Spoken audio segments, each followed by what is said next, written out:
Di sini biasanya ada kategori registrasi. Registrasi baru berarti sebelumnya belum pernah mengajukan registrasi.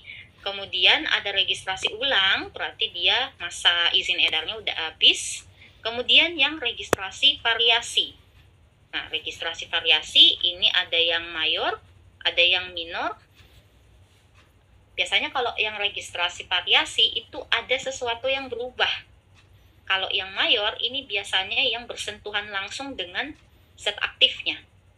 Entah itu perubahan indikasi, terus bisa juga perubahan pemasok zat aktif, itu bisa juga menjadi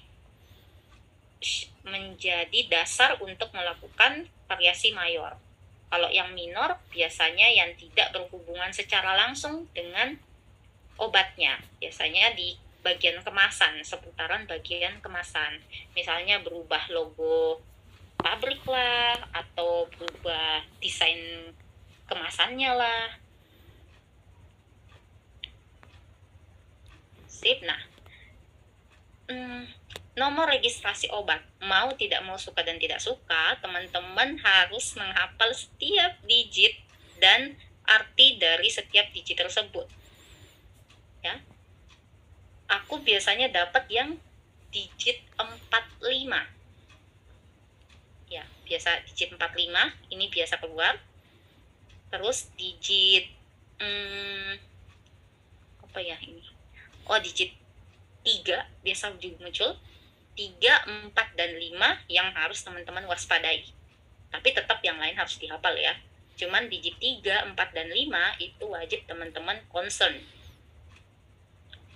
Ini untuk registrasi obat. Ada juga untuk nomor registrasi obat tradisional. Kalau obat tradisional ini dia 11 digit. Kalau yang obat secara umum dia 15 digit. Nah, kosmetik juga itu 11 digit. Tapi kalau kosmetik itu biasanya diawali dengan huruf N. Namanya adalah nomor atau kode notifikasi. Oke. Nah, kalau untuk nomor notifikasi sendiri, dia berlakunya 3 tahun dan dapat diperpanjang melalui pembaharuan. Notifikasi biasanya untuk kosmetik. Jadi kalau teman-teman beli skincare, beli kosmetik, itu ada NA bla bla bla bla. NA A biasanya Asia, kode benua Asia ya, iya. Terus regulasi standar pelayanan kefarmasian di fasilitas distribusi. Nah, distribusi berarti berkaitan dengan PPF. Di Permenkes nomor 1148 ini mengatur tentang pedagang besar farmasi secara umum. Nah, kemudian di PP 51 juga ada menyinggung tentang PPF tapi dikit. Nah, sama tambahan lagi di BPOM nomor 6 tahun 2020 tentang pedoman teknis cara distribusi obat yang baik. Gitu teman-teman. Kemudian pedoman praktek apoteker. Nah, di sini biasanya kita lebih concern ke obat-obatan yang agak membutuhkan concern yang banyak. Contohnya kayak narkotika, psikotropik, OOT, dan prekursor. Nah, narkotika yang harus teman-teman highlight adalah yang sering-sering dipakai aja. Misalnya kalau golongan 1 yang familiar tuh apa aja? Kayak heroin, opium, kokain. Kemudian golongan 2. Golongan 2 ini biasanya digunakan sebagai anti nyeri kelas atas. Ini ada morfin, ada petidin juga. Nah, kemudian yang golongan 3 itu biasanya dipakai anti nyeri juga, tapi yang kelas tengah-tengah. Ini ada kodein di sini. Jadi untuk mengingat lebih cepat aja, kalau untuk fase 8 itu rata-rata fase 8 sampai 10 itu rata-rata golongan 2. Itu. Nah, kemudian kalau untuk psikotropik ini kemarin ada pembaruan ya di Permenkes nomor 10 tahun 2022. Perubahannya tuh kecil banget, cuman penambahan clonazepam di psikotropik golongan 1. Itu aja yang berubah, teman-teman. Jadi kalau ditanya apa undang-undang psikotropik terbaru, penggolongan psikotropik terbaru, jawabannya 10 tahun 2022. Kalau narkotika, if I'm not mistaken, nomor 4 tahun 2021. Ya. Kemudian ada OOT. OOT ini di nomor 10 tahun 2019. Tentang OOT yang sering disalahgunakan. Ada 6. 1, 2, 3, 4, 5, 6. Ya. Ini pasti udah hafal banget lah teman-teman. Biar dibolak-balik gimana. Cuma 6, sedikit ya. Kemudian yang terakhir, prekursor si obat-obat flu ini, PP nomor 44 tahun 2010. Rata-rata di sini bisa dipakai untuk flu atau pilek. Sip. Nah, untuk peredaran, penyimpanan, pemusnahan, dan pelaporan dari NAPSA itu masih di nomor 3 tahun 2015. Ada perubahan sama sekali. Nah, yang digarisbawahi atau yang sering muncul di soal dari Permenkes ini adalah SP. Ya, SP dari sinapsa ini 3 rangkap. Kalau yang SP reguler itu 2 rangkap. Ya. Nah, khusus untuk narkotika, dia 1 obat 1 resep. Even obatnya sama, tapi kalau dosisnya udah berbeda atau kekuatan obatnya udah berbeda, berarti dosis SP-nya harus beda juga. Oke. Kemudian SP prekursor ini bisa lebih dari 1. Nah, selain dari SP, biasanya di bagian penyimpanan. Bagian penyimpanannya double lock. Nih, double lock. Nggak boleh digabung sama obat lain, dia punya lemari sendiri dan double lock. Kemudian pemusnahannya juga harus meminta saksi dan membuat laporan pemusnahan yang berjumlah 4 rangkap. Jangan ketukar ya, SP 3 rangkap, laporan pemusnahan 4 rangkap. Oke? Pelaporan, jelas. Pelaporan ini setiap bulan, minimal paling lambat tanggal 10 setiap bulannya. Berita acara pemusnahan dibuat 4 rangkap. Kemana aja nih 4 rangkap? Ke Kemenkes atau Dirjen Binpar, kemudian BPOM RI, Dinkes Provinsi, dan arsip buat kita, atau buat fasilitas kesehatan yang bersangkutan. Itu. Nah, mau SP, kemudian resep, faktur, itu berlaku selama 5 tahun dan disimpan terpisah dari obat-obat lainnya. Supaya kita tahu, oh narkotikanya hilang tuh karena gini loh, atau oh kok kelebihan, perasaan, oh gini. Resepnya bisa dicek kembali kalau misalnya ada sesuatu dan hal yang terjadi. Nah, kemudian pelayanan resep yang mengandung narkotika. Ada undang-undangnya, tapi wow, sudah lama sekali. 9 tahun 1976, ini saya belum lahir. Tentang narkotika, baik. Di sini di garis merah bahwa hanya boleh dilayani di apotek yang menyimpan resep asli. Di sini udah dicatatin lagi, resep narkotika itu tidak boleh iter, nggak boleh ada pengulangan.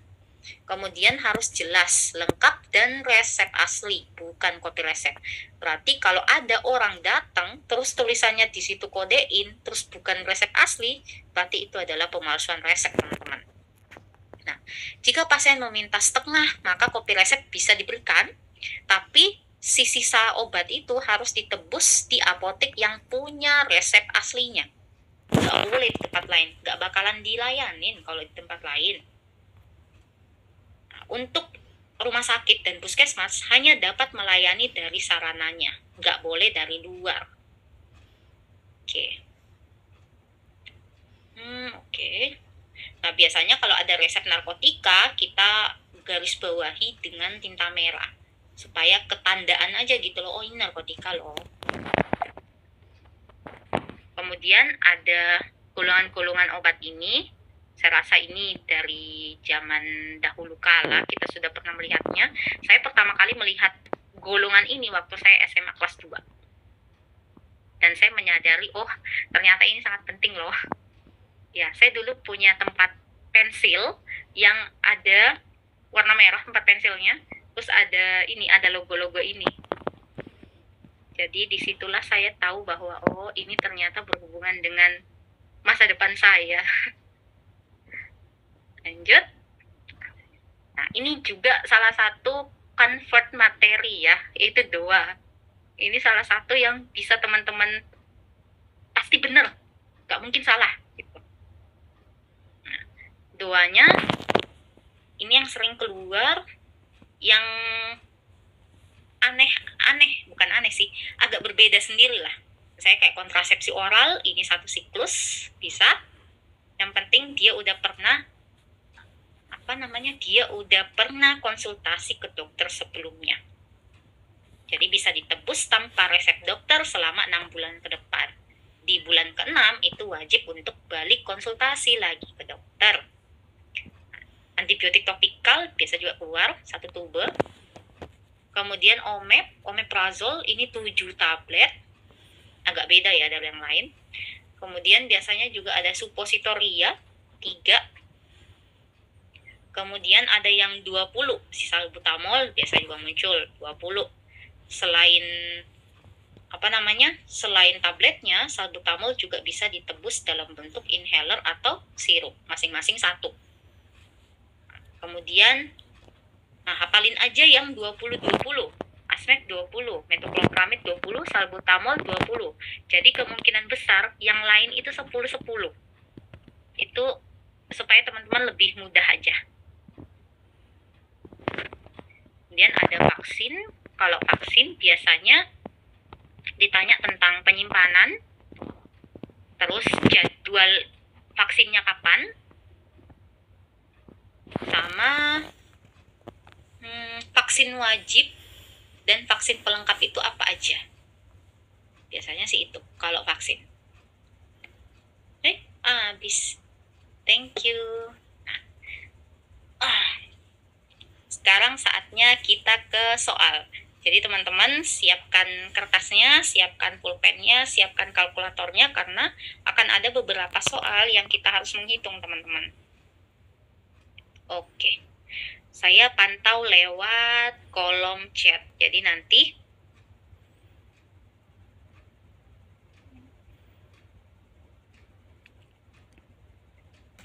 kita berhubungannya lewat live chat. Oke. Nomor pertama. Seorang ibu 28 tahun datang ke apotek untuk membeli kontrasepsi oral kombinasi etinil estradiol plus norgestrel untuk 1 siklus tanpa membawa resep dokter. Sebelumnya, ibu tersebut sudah pernah menggunakan obat atas resep dokter. Apa yang dilakukan sebagai apoteker? Yuk, nomor 1. Silakan jawabannya bisa di-share di kolom chat. Aku tetap memantau jawaban teman-teman sekalian. Yuk, nomor 1.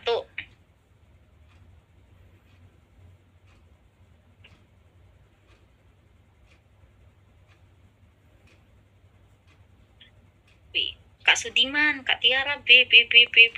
Baik. Nah, ini udah benar semua jawabannya. B. Memberi karena termasuk 2.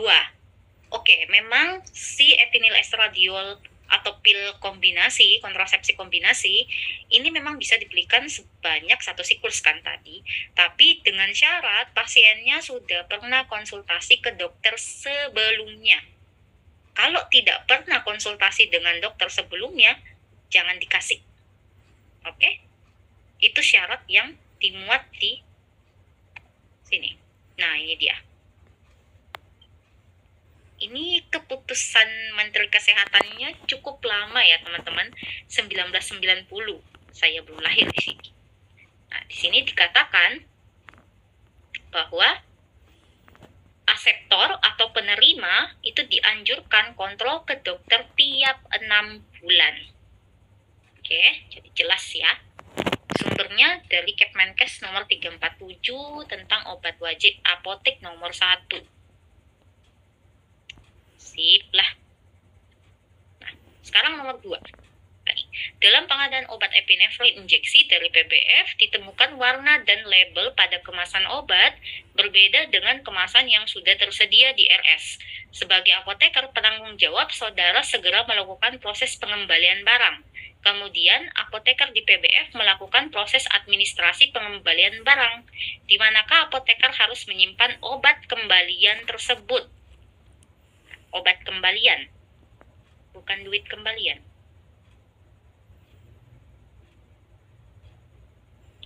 Kak Sudiman, Kak. Oke.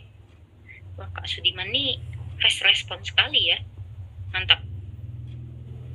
Oke. Yang lain, Kak Kristi D, Kak Elin, Kak Nuradi. Wah, udah rata-rata seragam Delta. Baik. Di lemari atau rak karantina? Iya, benar. Jawabannya Delta. Nah, di sini dikatakan untuk obat dan atau bahan obat yang mengalami penyimpangan berkaitan dengan mutu, di sini digarisbawahi tampilan berbeda. Ya, jadi harus dikarantina baik secara fisik maupun sistem. Tuh, di sini sumbernya dari petunjuk pelaksanaan cara distribusi obat yang baik, halaman 136 kalau teman-teman mau cek. Lanjut nomor 3. Oke, terima kasih jawabannya teman-teman. Delta semua. Baik. Good. Nomor 3, suatu apotek akan melakukan pemusnahan resep yang disimpan di apotek. Berapa lama batas penyimpanan resep di apotek sebelum dimusnahkan? Nomor 3, silakan teman-teman bantu untuk jawab di kolom live chat-nya.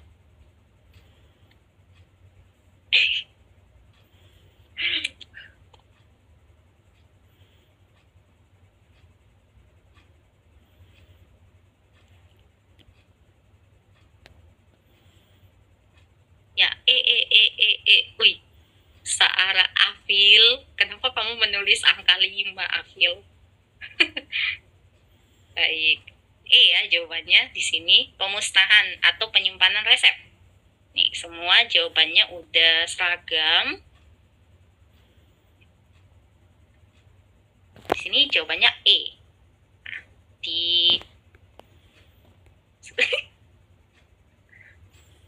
Nah, menurut Permenkes 73 tahun 2016 tentang standar pelayanan di apotek, resep yang telah disimpan melebihi jangka waktu 5 tahun digarisbawahi pakai tinta merah, biar kelihatan, dapat dimusnahkan. Artinya resep hanya boleh disimpan selama 5 tahun. Biar nggak kecampur dengan resep-resep yang baru. Biar kita sebagai tenaga kefarmasian itu nggak pusing. Oke, pemusnahan resep dilakukan oleh apoteker, disaksikan oleh sekurang-kurangnya petugas lain di apotek dengan cara dibakar atau cara pemusnahan lain yang dibuktikan dengan berita acara pemusnahan resep. Ada formnya, kalau mau buka, kalau mau di cross check di Permenkes 73 tahun 2016. Udah benar teman-teman, jawabannya E. Oke, nomor 4 sekarang. Oke. Masih nomor 4, masih jauh perjalanan kita, teman-teman. Apa ini? Apoteker menerima resep berisi tenofovir. Pasien diketahui merupakan pasien hepatitis B dengan tanda-tanda sirosis hati. Apoteker melakukan konseling pada pasien. Mengapa apoteker melakukan konseling pada pasien tersebut? Karena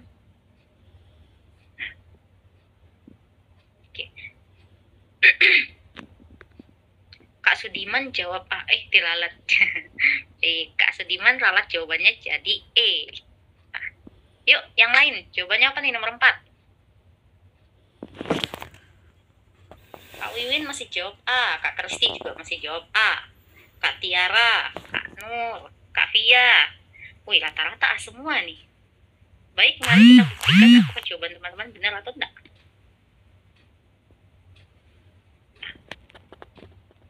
Nah, jawabannya adalah E, teman-teman. Jadi kalau di cross check di mana ini?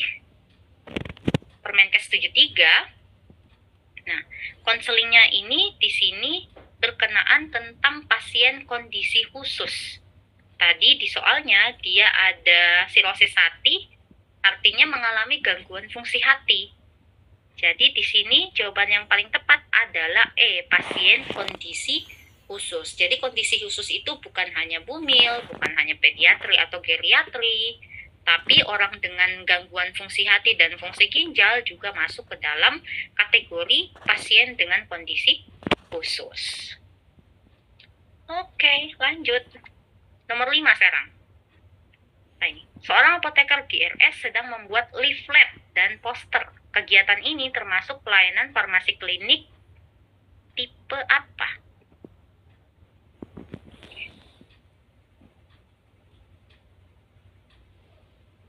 Nomor 5.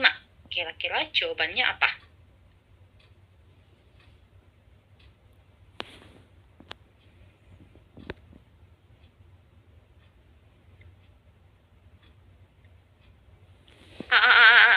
Oh.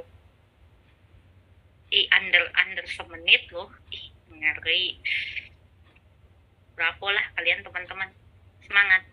Nah, jadi dari jawaban teman-teman, jawabannya memang A.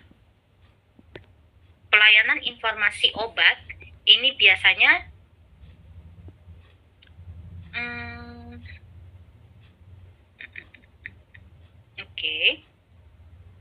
bisa dilakukan dengan cara membuat sebuah buletin, leaflet, poster, atau newsletter, atau kayak brosur gitulah. Bisa dilakukan dengan cara itu. Tujuannya menyediakan informasi mengenai obat kepada pasien atau tenaga kesehatan lain di lingkungan rumah sakit atau pihak lain di luar rumah sakit. Namanya aja pelayanan informasi, artinya kita berbagi informasi. Bisa dicek sumbernya di Permenkes 72 tahun 2016 tentang standar pelayanan di rumah sakit. Nomor selanjutnya, nomor 6. Seorang apoteker di RS menerima 1 lembar resep dari dokter spesialis, dan setelah dilakukan pemeriksaan diketahui ada 2 obat dengan indikasi dan fungsi yang sama. Dari kasus di atas, pelayanan farmasi klinis jenis apa yang dilakukan oleh apoteker?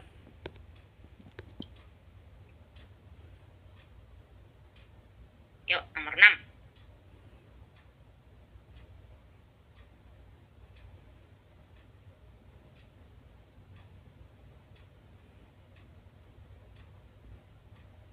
Nomor 6, Kak Sudiman. Tilta jawabannya. Yang lain di.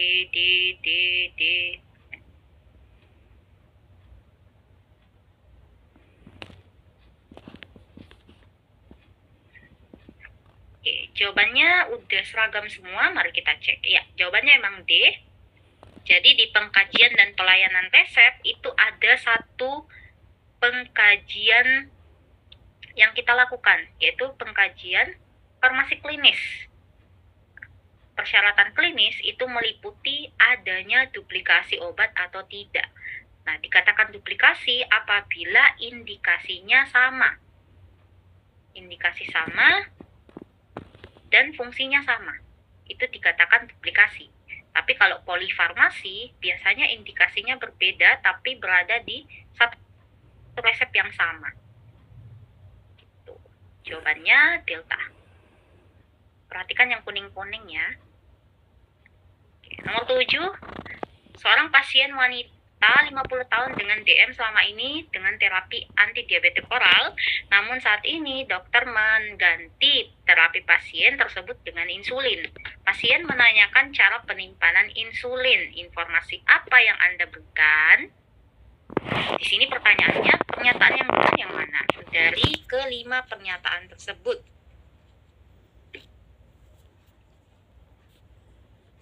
Oke. Ini agak membutuhkan concern-nya. 1-5 yang paling benar ini.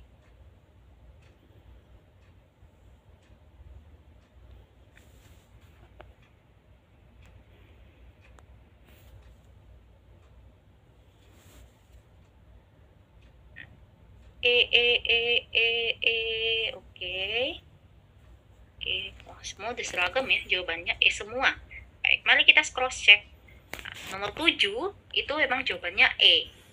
Nah, yang pertama, insulin yang belum digunakan disimpan di lemari pendingin. Suhunya 2-8. Berarti kalau yang E nomor 1 semua ada ya, nomor 1. Nah, nomor 3. Nomor 3 ini apa sih? Simpan insulin yang sudah dibuka pada suhu ruang. Oke, benar. Nomor 3. Nomor 5. Masa penggunaan insulin jika sudah dibuka adalah 28 hari. Benar. Jadi jawabannya adalah E. Selain itu, insulin yang sudah digunakan dapat disimpan pada suhu ruang 25 derajat tidak lebih dari 28 hari. Berarti ini PUD dari insulin suhu ruang yang udah dibuka. Di sini bisa dicek pada pedoman pelayanan kefarmasian pada DM 2019 halaman 35. Lanjut. Nomor 8. Seorang pasien diberikan resep obat racikan dari dokter. Salah satu obatnya berisi ambroxol, tapi pasien tidak mengalami keluhan batuk. Apoteker mengkonfirmasi kebenaran resep kepada dokter. Tindakan yang apoteker lakukan tersebut untuk menjamin bahwa obat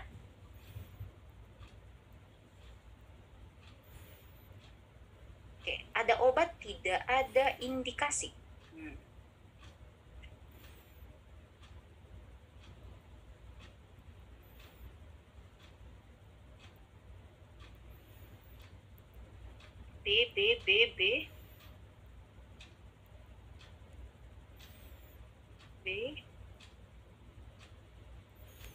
Oke.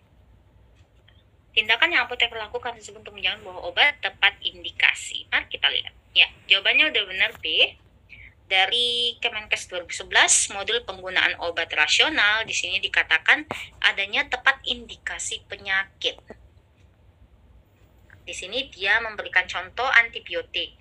Antibiotik misalnya diindikasikan untuk infeksi bakteri. Dengan demikian, pemberian obat ini hanya dianjurkan untuk pasien yang memberi gejala adanya infeksi bakteri. Artinya adalah kalau ada gejalanya baru diobati. Jangan ada obat tapi nggak ada gejala. Maksudnya seperti itu. Ini bisa dicek di halaman 4. Lanjut, nomor 9. Nah, hitungan teman-teman. Silakan menghitung 1 menit dari sekarang. 1 minute.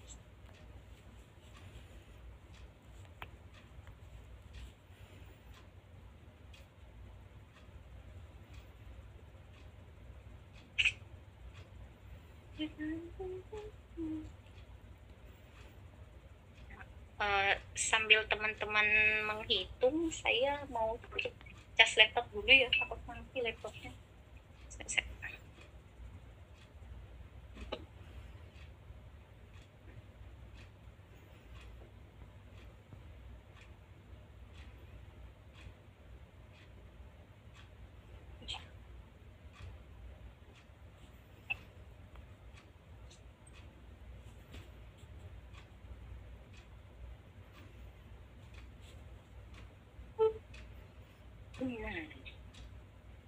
Aman kalau gini. Oke. Ini oke, baik, cepat semua ya, gak ada semenit gak dapat hasilnya. Wow, Masya Allah. Oke, benar, jawaban nomor 9 itu adalah A, 1 juta. di sini adalah penggunaan 2 obat dengan efektivitas dan lama pengobatan yang berbeda. Gitu. Di sini dia bilang biaya tambahan yang perlu dikeluarkan untuk meningkatkan efektivitas dengan menggunakan levofloxacin. Oke, pakai rumus ISER seperti biasa. Nah, kalau untuk tambahan bacaan bagi teman-teman bisa dibuka di Pedoman Farmakoekonomi 2013.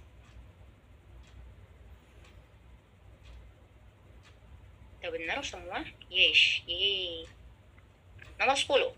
Sebuah klinik tidak memiliki administrasi surat pesanan, faktur, kartu stok, buku pencatatan, dan belum memiliki tenaga kefarmasian. Hal tersebut telah melanggar ketentuan yang diatur dalam...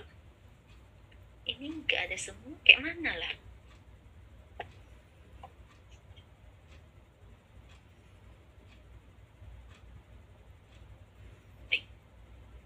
Nomor 10, teman-teman bisa jawab. Kak Audrey jawabnya B, Kak Sudiman juga B. Oke, Kak Tiwi, Kak Tiara, Afil, Neneng, oh Neneng, halo Neneng. Rata-rata jawabannya udah B semua, lalu kita cross check. Udah benar, jawabannya B. Jadi menurut Permenkes nomor 9 tahun 2014 tentang klinik, ini ditambahin lagi ya catatannya, nah, pasal 27. Dia bilang, persyaratan teknis meliputi lokasi, bangunan, prasarana, ketenagaan, peralatan, tenaga kefarmasian, dan lab. Tadi dia tidak ada prasarana, tidak ada peralatan, kemudian tidak ada ketenagaan. Jadi melanggar Permenkes nomor 9 tahun 2014. Nomor 11 sekarang. Seorang perempuan 25 tahun datang ke apotek ingin membeli salep clindamycin untuk mengatasi jerawat yang meradang di wajahnya. Menurut peraturan yang berlaku, salep clindamycin termasuk ke dalam golongan clindamycin.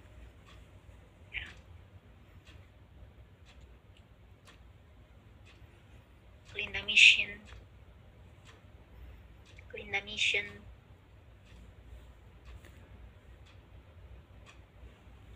Oke.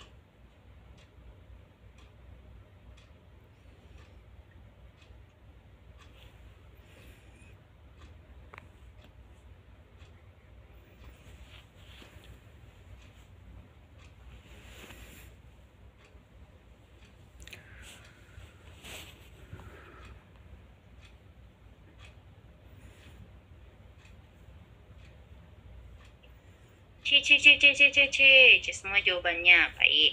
Mari kita cek. Benar, jawabannya C. Si clindamycin berdasarkan Kepmenkes nomor 924 tahun 93. Jadi teman-teman gak usah heran ya kalau daftar obat wajib apotek itu Permenkesnya agak lama, gak apa-apa. Kalau ini yang nomor 2, tadi yang kontrasepsi itu nomor 1, kalau ini yang nomor 2. Clindamycin 1 tube sebagai obat luar untuk akne, katanya gitu. Bukan katanya sih, benar. Oke, nomor 12. Industri farmasi melakukan produk recall fentanyl karena tidak memenuhi syarat kadar. Produk tersebut harus dimusnahkan sesuai dengan peraturan yang berlaku. Bagaimana pemusnahan obat tersebut?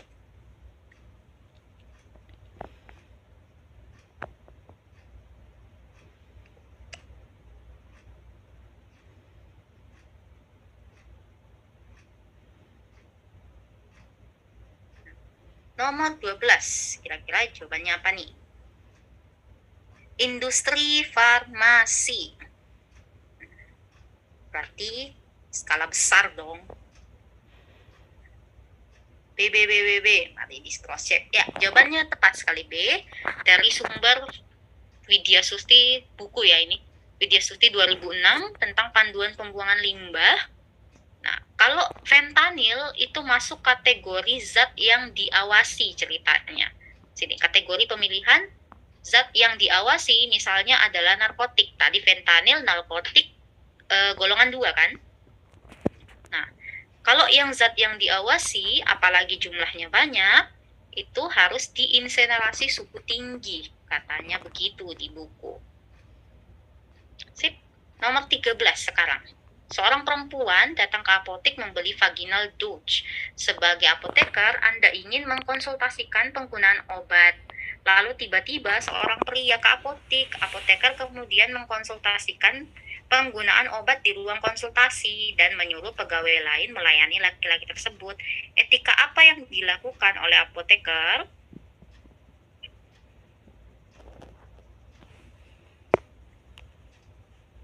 Ini juga sempat dibahas tadi.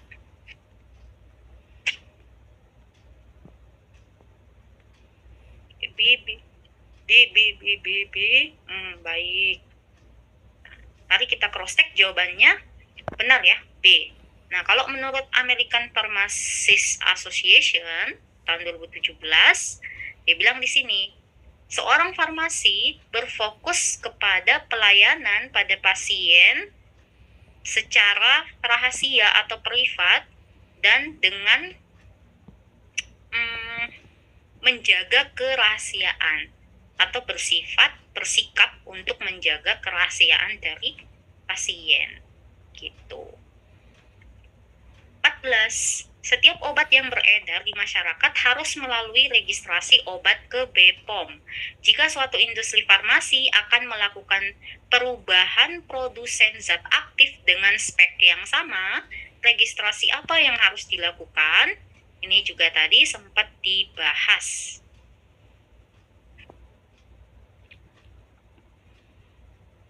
Nomor 14, silakan teman-teman untuk mencoba menjawab. Kak Sudirman C. Kusudiman, iya. Kak Audrey C. Oh, C. Oke. Mari kita cross check. Di sini ada penjelasannya, sumbernya dari nomor 24 tahun 2017, kriteria dan tata laksana registrasi, halaman 221. Bilangnya kayak begini. Nah, kalau dia ada perubahan dan atau penambahan produsen zat aktif dengan tambahan lagi spek zat aktif tidak berubah, artinya spesifikasinya sama, dia termasuk ke dalam variasi mayor karena dia masih berkontak erat dengan zat aktifnya. Itu ya. Sini jawabannya C. 15. Seorang apoteker penanggung jawab di apotek ingin memusnahkan sediaan Kodipron merek. Untuk memusnahkannya harus dilakukan perizinan kepada instansi terkait.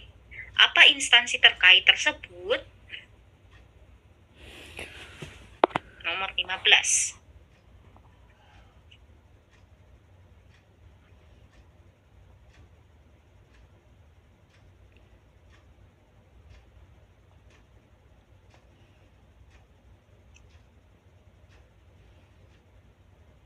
C. E. Oke. Mari kita cross check jawabannya. Nah, jawaban nomor 15 adalah E. Karena di situ ditekankan sebuah apotek. Nah, menurut Permenkes nomor 3 tahun 2015 tentang peredaran sampai pemusnahannya nafsa, itu dikatakan tembusan atau permohonan untuk pemusnahan itu kepada Dinkes Kabupaten Kota dan atau Balai Besar POM dan atau bagi apotek ya. Bagi apotek tadi ditekankan apotek ya. Kalau di soalnya berarti jawabannya E, teman-teman. Oke, perhatikan dia fasilitas kesehatannya apa. Ya. Nomor 16, salah satu kegiatan pelayanan farmasi klinik di RS adalah dispensing sediaan steril. Manakah kegiatan yang termasuk dispensing sediaan steril?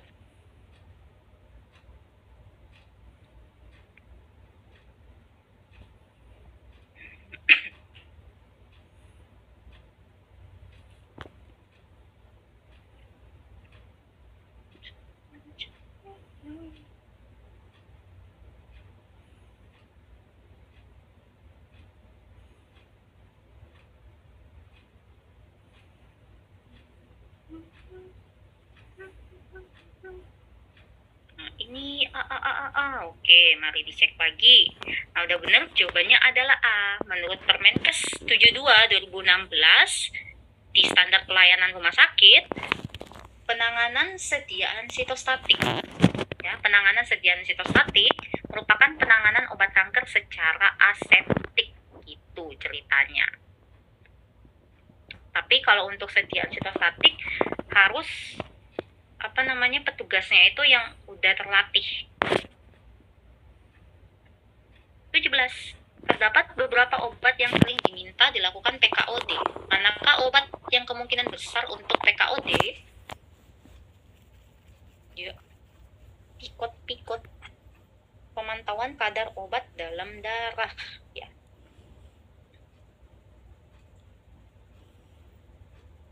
Yuk.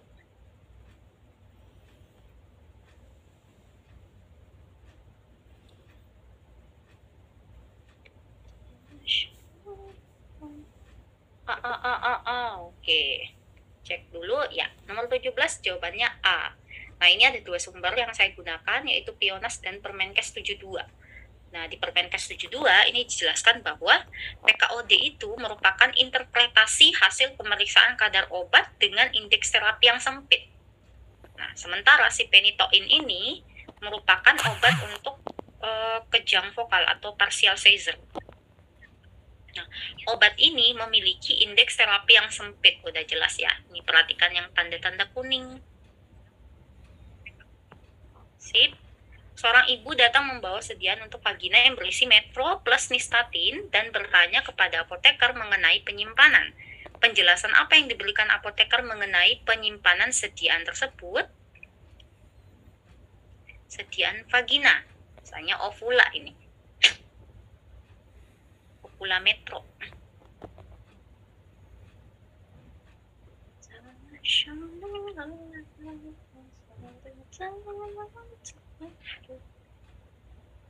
Ovula Metro plus Nystatin. Oke.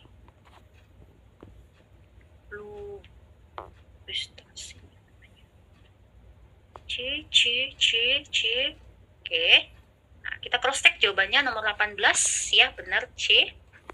Dari ini produk monografi yang mengeluarkan produk ini yaitu Flagistatin yang isinya Metro dan Nystatin mengatakan bahwa storage atau penyimpanannya itu pada suhu ruang terkendali antara 15 derajat sampai 25 derajat Celcius dan jauhkan dari cahaya atau sinar matahari dan juga jauhkan dari jangkauan anak-anak. 19. Nah, ini hitungan lagi teman-teman. Silakan untuk menghitung.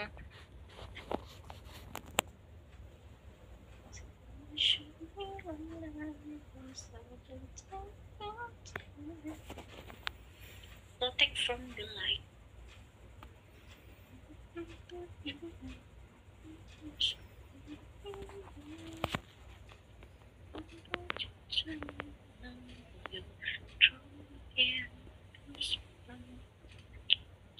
Iser, lagi-lagi iser.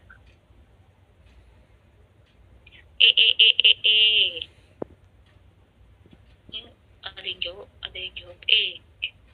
benar gak sih? Silakan teman-teman dicoba dulu untuk hitung nomor 19. Lanso versus Omeprazole. Kak Sudiman jawab A. Kak Made jawab A juga. Oke, mari kita cek jawabannya. Oh ya, benar, jawabannya adalah A. Pakai rumus ISER seperti biasa, hasilnya adalah 90.000. Oke, nomor 20. Nah, ini yang ditanyakan hanya analisa farmakoekonomi apakah yang dilakukan oleh apoteker. Jadi kalau ada soal panjang seperti ini teman-teman, alangkah lebih baiknya dibaca dulu pertanyaannya apa.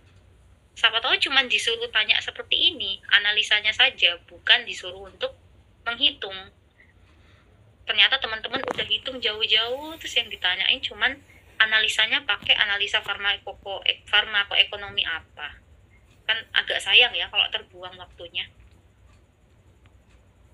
Nah, Aku yang jawab A. Oke, ini udah jelas ya. A jawabannya. Masih dengan sumber yang sama. Pedoman penerapan kajian farmakoekonomi yang analisis efektivitas biaya. AAB dapat digunakan untuk memilih intervensi kesehatan yang memberikan nilai tertinggi dengan dana yang terbatas jumlahnya. Misalnya, golongan obat PPI dengan H2 blocker untuk reflux esofagitis parah.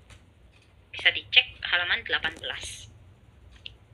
Nomor 21. Setelah dianalisa, diperoleh data bahwa program kesehatan A, ini kali. Berapa kali tambahan program kesehatan A dibanding program kesehatan B. Jadi kalau kali atau CUA ini biasanya untuk dua program yang berbeda. Dua program yang berbeda dia. Kali, ini tanya kali. Quality adjusted life years. Kak. Oke, mari kita cross check jawabannya. Benar, jawabannya adalah E. Kali A dikalikan dulu, kali B juga seperti itu. Kalinya didapat kemudian dikurangi, jadi 1 kali. Oke. Masih sumber yang sama, tapi dia dianalisis utilitas biaya. Di sini dikatakan hasil atau outcome dinyatakan dengan utilitas yang terkait dengan peningkatan kualitas atau perubahan kualitas akibat intervensi kesehatan yang dilakukan. Sini ada tambahan lagi. Contohnya, misalnya dia 0,8 keadaan sehat sempurna, jadi utilitasnya adalah bukan 10 tahun. Jadi kualitas hidupnya itu bukan full 10 tahun, melainkan si 0,8 ini diperhatikan di kotaknya. Nah, 0,8 ini dikalikan dengan jumlah tahun. Jumlah tahunnya berarti dia bisa hidup berkualitas itu selama 8 tahun. Gitu. Nah, yang 0, angka 0 ini adalah meninggal atau mati. Kemudian angka 1 ini adalah keadaan hidup yang sempurna. Jika